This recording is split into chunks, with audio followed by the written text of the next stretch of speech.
Bom dia. Como vai você? Que dia é hoje?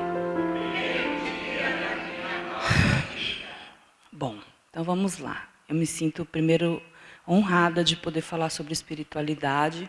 Acho que esse é um convite que nos remete realmente a muito mais a parar para refletir do que talvez uma palestra técnica, na minha concepção.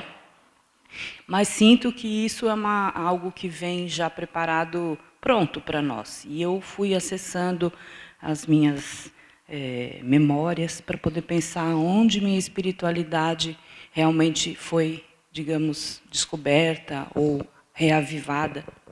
E eu gostaria de compartilhar com vocês, então. Desde pequena, a minha crença da minha família e, enfim, a maneira como eu fui criada foi na igreja católica, de uma maneira tranquila, sem, não, a tranquila que eu falo assim, não era uma família católica praticante, que ia à missa todos os domingos, tal, mas tinha uma avó que fazia questão de estar comigo mais próxima, me levando, me fazendo descobrir as questões religiosas, etc. E essa era a crença normal da família, nada fervoroso, enfim. Mas, como eu já comentei com vocês ontem, eu iniciei a minha vida nesse nosso contexto quando eu conheci o pai da minha filha, me casei e fiquei, nesse período aí, 12 anos casada e tudo mais. Casei na igreja e continuei vivenciando a minha crença espiritual na igreja católica. Comecei a adquirir o hábito, inclusive, de ir mais vezes, porque diante da dor que era conviver com a dependência química, a busca era maior. Então, eu comecei a desenvolver um contato maior com o poder superior, principalmente depois que eu comecei a conhecer os grupos de apoio e tudo mais, que a gente tem um convite, né, para essa espiritualidade. Porém, quando eu me separei, ficou claro para mim que eu não era mais católica, que eu não era mais filha de Deus, não era mais digna, na verdade, de comungar, que era a minha maneira de me contatar com Deus. Porque, desde cedo, a gente tem a crença de que a mulher, quando se separa, né, ela não pode cumprir alguns atos da igreja, enfim, da sua espiritualidade, e uma delas, para mim, ficou claro. Isso, para mim, acabou. Eu ia na igreja, participava de missas, etc., mas não comungava. E aí, quando eu entrei em Amor Exigente, lembro-me que a primeira atividade que me foi dada foi um congresso de Vitória. Foi quando eu iniciei. Eu lembro que a dona Mara falou, você vai chegar lá, você vai conhecer as pessoas, você já tem que chegar, começar a fazer algumas entrevistas, tal, que depois a gente faz uma edição. Que eu fui, na verdade, como funcionária. Eu era funcionária na época, jornalista, e cobria matérias e tal. E naquele dia, eu lembro quando eu fui pegar o avião, o RG que eu tinha levado não servia para eu embarcar porque ele estava como solteiro ou casado, alguma coisa assim. E o nome da passagem estava diferente. Enfim, não pude embarcar. A mulher falou, olha, você vai ter que voltar, trazer sua certidão de casamento, sei lá o quê. Não lembro o documento em si, mas, concluindo, tudo isso fez com que eu chegasse no aeroporto de novo para pegar outro voo e no congresso, no momento que eu ia chegar de manhã para descansar, etc., eu cheguei 10 para as 8 e o congresso ia começar às 8, vamos dizer assim. E lá era um lugar, lembra-se, aquele Sesc, né? Era Aracruz. Então, uma noite linda, como a de ontem, mais ou menos, com aquela lua maravilhosa, um céu azul, e um lugar maravilhoso, só que eu cheguei e não tinha ninguém, porque já estava todo mundo dentro do auditório. Isso era uma média de umas 2.000 pessoas no lugar. E aí eu fui caminhando com a mala, eu falei, acho que eu vou direto para o auditório com essa mala. Fui andando, andando, de repente surge, eis, uma única figurinha, sozinha, passeando, assim, saindo do quarto, assim. Aí eu olhei e falei, nossa, é o Padre Haroldo, meu Deus, eu sozinha com o Padre Haroldo, não pode ser. Aquela emoção, né, de vê-lo, porque eu já tinha o visto uma vez para fazer uma entrevista num encontro formal, para fazer uma entrevista que a gente teve uma conversa jornalística, digamos assim, mas que já naquele momento eu já tinha ficado apaixonada por ele, porque quando a gente conhece, com ele é amor à primeira vista, né? Ele é o único homem que a gente pode dizer que tem amor à primeira vista. E para sempre. Aí eu lembro que quando eu olhei, eu fui passando assim, aí ele falou: "Você não é aquela jornalista que me entrevistou?" Eu falei: "Uhum." Ele falou: "Está andando com a mala aí?" Eu falei: "Vem guardar no meu quarto. Nós vamos juntos caminhando para o congresso." E eu estava assim, né? Falei: "Não, vou pôr minha mala no quarto do Padre Haroldo." Assim, uma coisa do outro mundo, né? E aí nós fomos no quarto dele, deixamos a mala, e como sempre cavalheiro, ele me deu o braço, falou: "Vamos então caminhando", tal. E imaginem, nunca o Padre Haroldo está sozinho. Sempre tem alguém do lado dele, no mínimo, na época era o Pedro, né, que cuidava dele, estaria junto para conduzi-lo até o local. Mas ele não estava com ninguém, ele estava sozinho. E ia sozinho até lá. Aí eu falei: "Não, eu aqui sozinho, Padre Haroldo, lua, noite, eu vou ter que dizer para ele o que eu sinto, né, no meu coração." E aí eu contei para ele da minha experiência de casamento, e essa caminhada até o local, acho que eram uns 10 minutos, porque era um local bem grande. E aí eu contei que eu tinha sido casada com dependente químico, etc., que então depois eu nunca mais comunguei.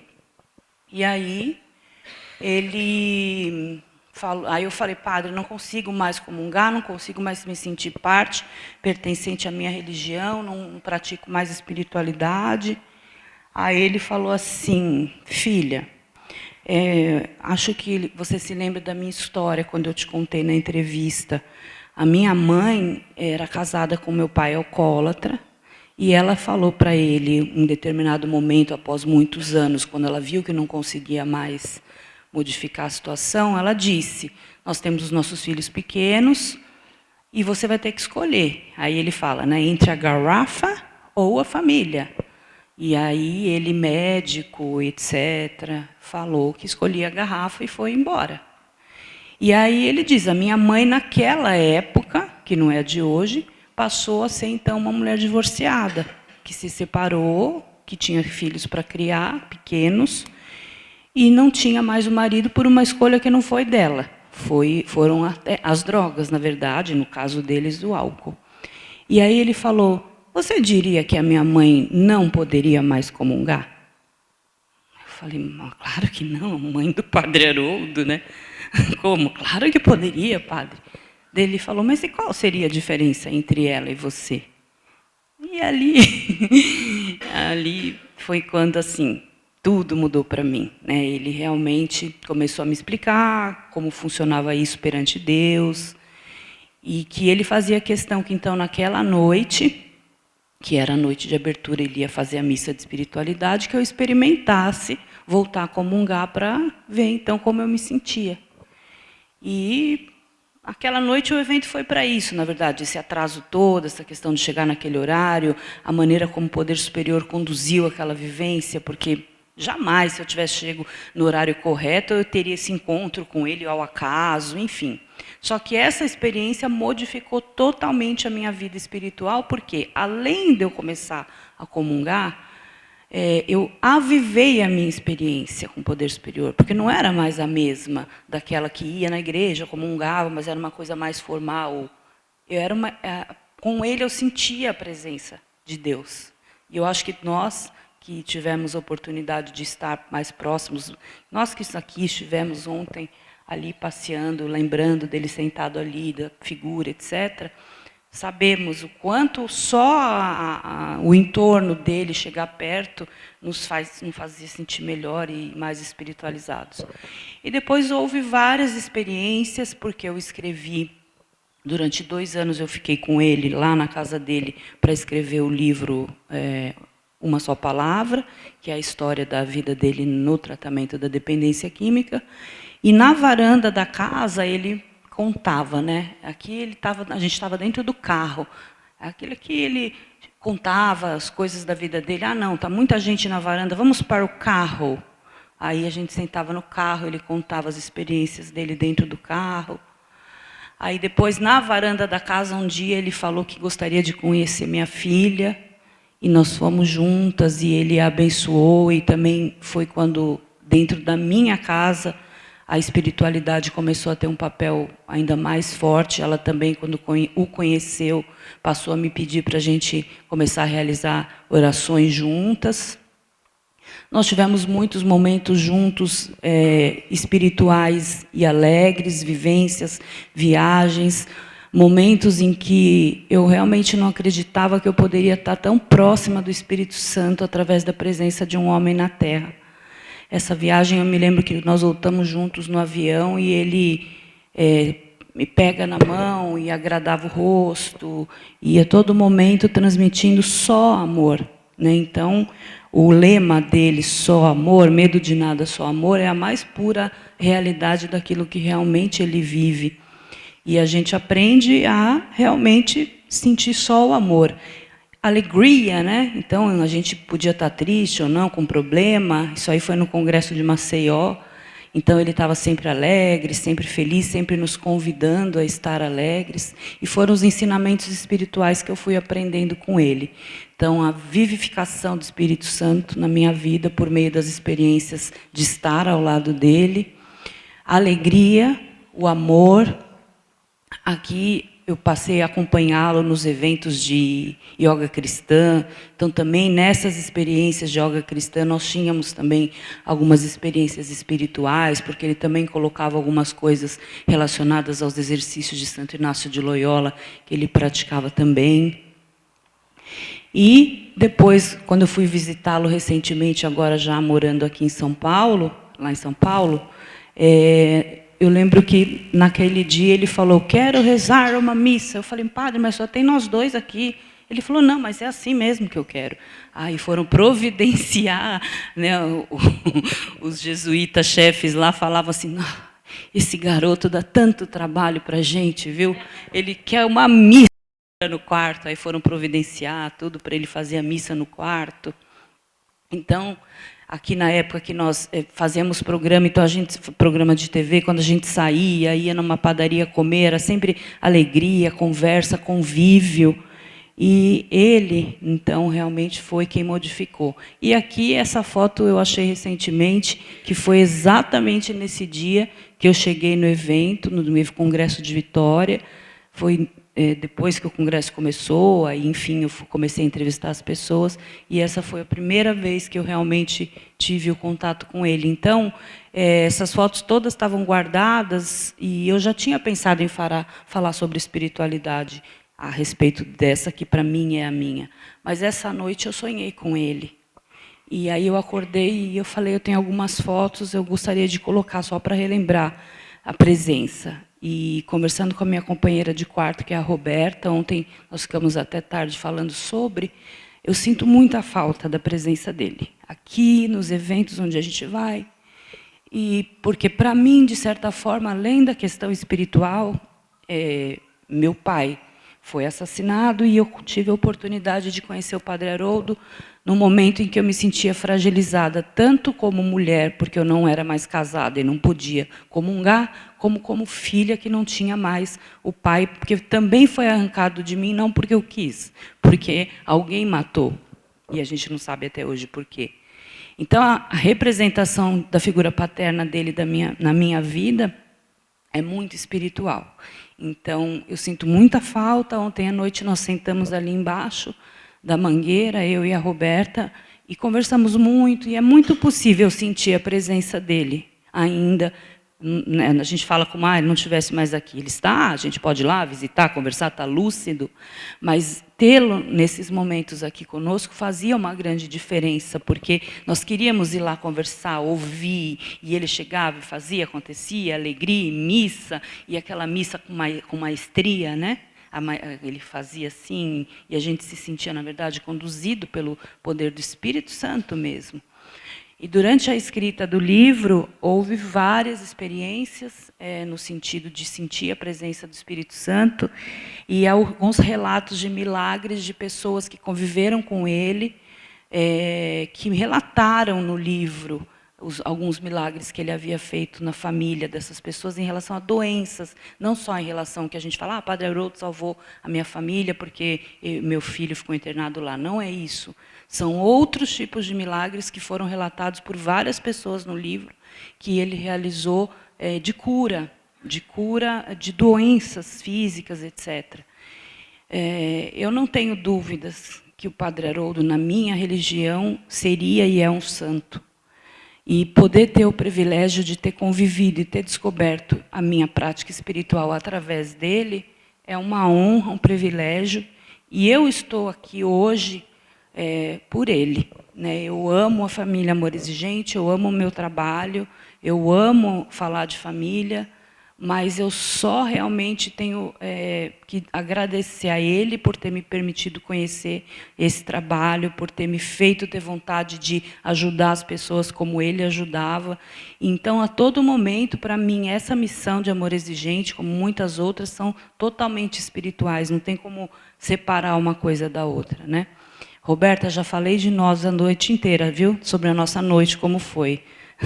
Uma noite de debates e conversas espirituais sem fim.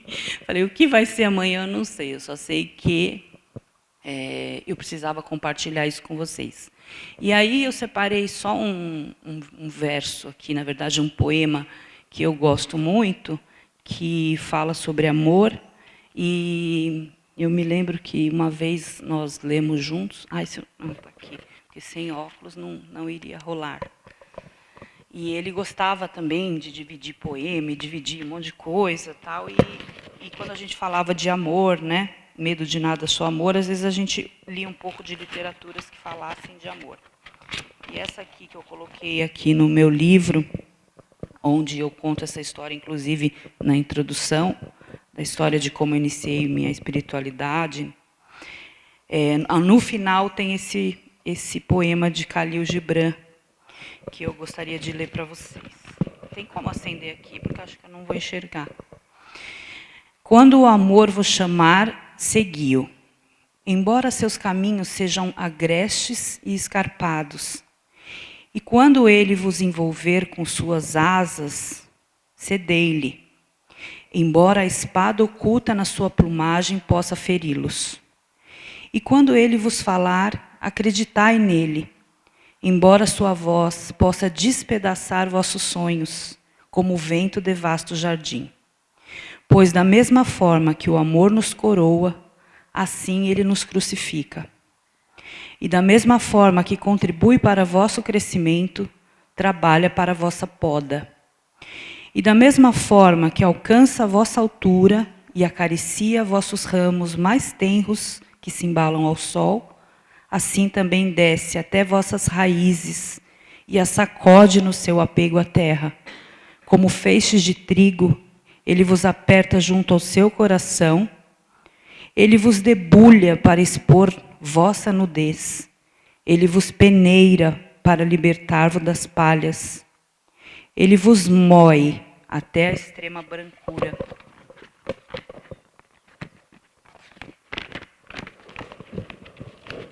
Ele vos amassa até que vós se torneis maleáveis. Então, ele vos leva ao fogo sagrado e vos transforma no pão místico do banquete divino. Todas essas coisas o amor operará em vós, para que conheçais os segredos de vossos corações. E com esse conhecimento, vos convertais no pão místico do banquete divino.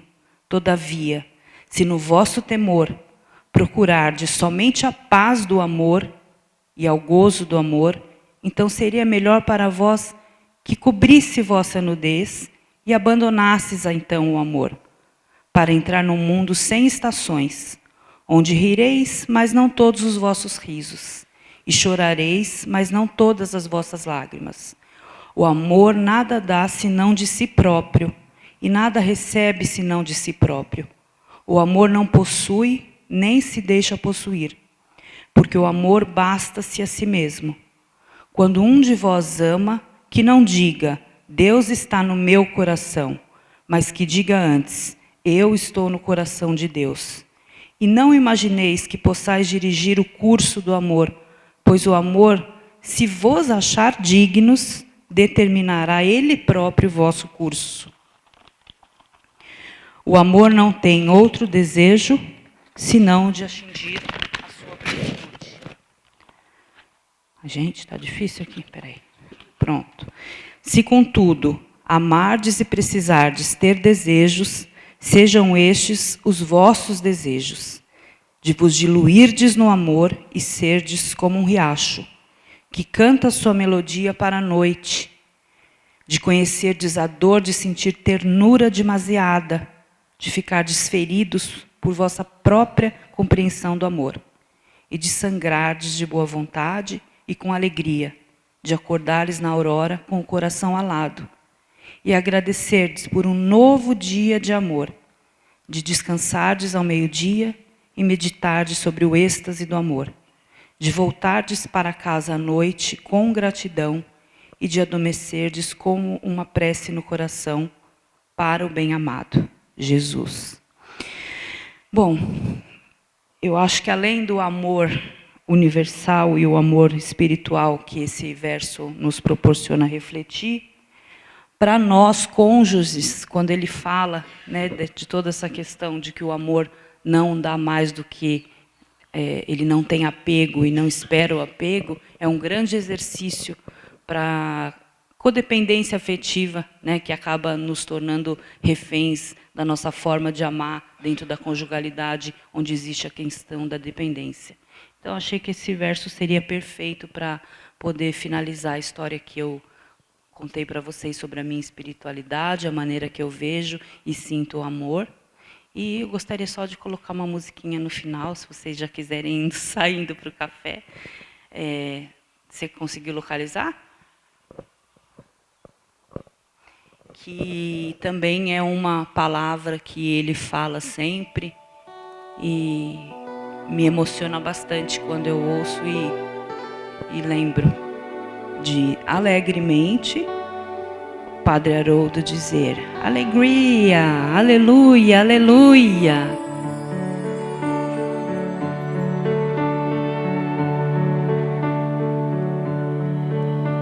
I've heard there was a secret chord that David played and it pleased the Lord, but you don't really care for music, do ya? It goes like this. Penso que Ele está em cada um de nós quando a gente se propõe a ser um voluntário e fazemos o nosso trabalho com todas as dificuldades que nós sabemos que cada um de nós temos, dificuldades emocionais, às vezes físicas, às vezes financeiras. Mas quando nós lembramos a maneira como Ele conduz esse trabalho, com essa amorosidade que permeia o seu entorno e nos atinge, é muito simples entender o poder do amor. E para mim, hoje, espiritualidade é amor. É o amor de exercer meu voluntariado, é o amor de acolher a minha família, é o amor de abraçar as pessoas que eu amo, é o amor de acolher os meus alunos hoje na faculdade, que são jovens que a gente vê cada vez mais perdidos, não só nas drogas, mas os transtornos mentais que eles vêm tendo em virtude das relações familiares, que muitas vezes procuram professor no momento de intervalo para dizer que não tiraram nota boa porque sofreram um abuso, por exemplo, ou porque ao voltar para casa foram estupradas depois da noite na faculdade. Então, estar pronto para acolher todas as demandas no nosso entorno só pode ser através do amor.